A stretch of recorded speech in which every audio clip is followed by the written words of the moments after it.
Asunción, quien te viene y quien te va, ya está llamando el tambor, la galopa va a empezar.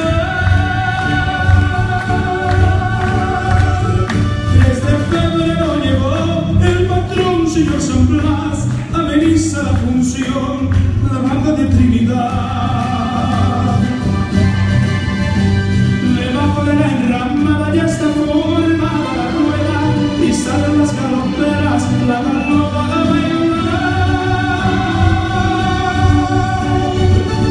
luciendo el que guamerá, zarcillos de tres pendientes, anillos 7 lámparas y el rosario de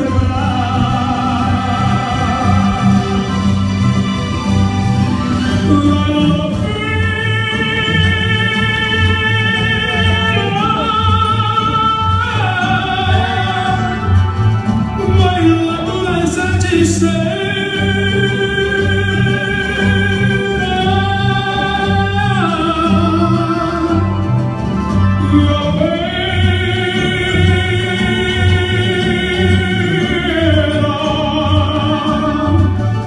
Mueve tus plantas desnudas, cimbreando la cintura en tu promesa de amor.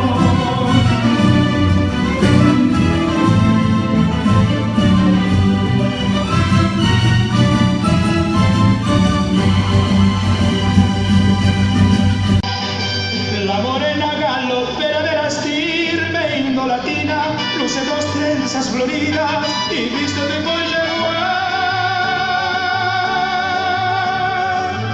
Sobre su cabeza erguida lleva un cántaro nativo, agua para el peregrino, la hermosa Vitacunha. Y así sigue la función al compás de la galopa, suenan alegres las notas.